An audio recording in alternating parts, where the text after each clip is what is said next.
The Celtic manager Postecoglou wants to do more than just give European giants a bloody nose, and he won't stop until his side can do just that. And Ange Postecoglou has hailed Jotta's unexpected recognition by his national side Portugal as great for Celtic after the winger made a 55-man shortlist ahead of the World Cup. He might not do glass ceilings, but Ange Postecoglou most certainly believes in sweet spots. And at some point, he'll hit upon one of them as Celtic's manager. And when he does, it'll make all of Europe sit up and take notice. The Champions League might have gotten away from him at this, his first attempt. But a victory against Shakhtar Donetsk on Tuesday will at least fire his side back into contention for a third-spot finish and the safety net of cushioned fall into the Europa League. The fans need to really get behind the team tonight for the full 90 minutes. The Celtic manager went on to say, "I want to win games, I don't like losing. I get disappointed. But I set us a certain task in this group to play a certain way. If I said that and what you guys saw was something different, there would be cause for questioning our whole approach. But we said we want to take the game to the opposition, we want to play attacking football, we want to create opportunities, and I think we've done that. We've fallen short in executing in that final third, but there are fine margins in that. We've hit the post a number of times, and we've missed some really good opportunities that you'd think would be able to take. So we have fallen short. But what I do take pride in is the fact that the players have been brave enough to go out there against the best opposition, not fear conceding goals against very good opposition, and potentially have some heavy defeats. I take strength from that, and I believe if we keep doing it over a number of years you'll hit a sweet spot somewhere, where it all comes together, and you get the success. Our target is to play European football beyond January. It's still a possibility, so why would we dismiss that? Every time you do play in Europe there's always a learning there, especially for our players. For most of them this is their first real crack at European football, and they are doing it at Champions League level. They are not being eased into it. They've been thrown in. They'll be better footballers for it, and the more we can stay in there the better. Ultimately, we're not going to dismiss goals because maybe they are a bit hard. Postecoglou's theory is simple enough.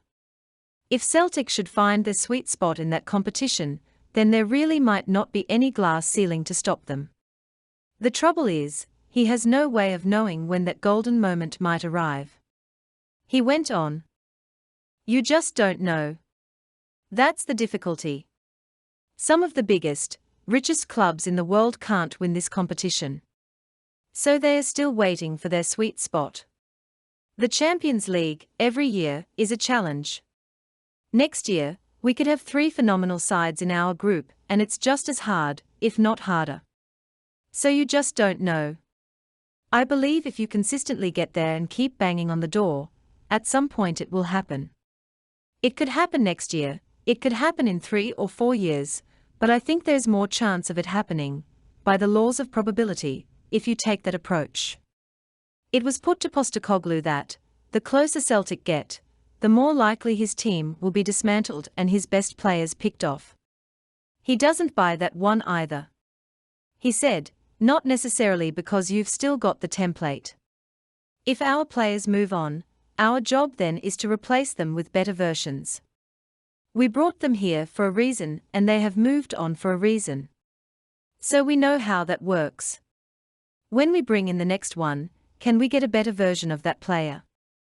If anything, it may even help you transform it even quicker. If we've got players who move on because they have done fantastically well for us, that's a hell of a template. And if I'm getting a better version of him here, that's going to mean our progress will be accelerated. But it's cracking the code in the Champions League which really drives his focus. It's what brought him here in the first place. He nodded, spot on, yeah.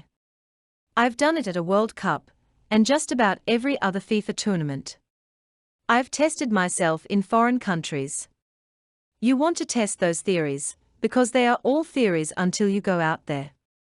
But I have a real belief that it will stack up, both in the short term and the medium to long term. I love that aspect, and that is why I take that approach. Ange Postecoglou has hailed Jotta's unexpected recognition by his national side Portugal. Super pleased. It's a hell of recognition for him. We know how strong a nation Portugal is, particularly in those attacking positions. We know his form has been outstanding for us, both domestically and in Europe, over the last sort of 16 to 17 months he's been with us. I'm sure it's encouraging for him, because he probably came to us 18 months ago, just wanting to kickstart his career, and in a very short time, now he's within national team recognition. So, it's great for him, and I'm sure it's a great incentive and motivator. Great for our football club. If you haven't watched the 3-part video series when Ange talks about Celtic, see it here. And on that note, have a great day, Celtic fans all around the world.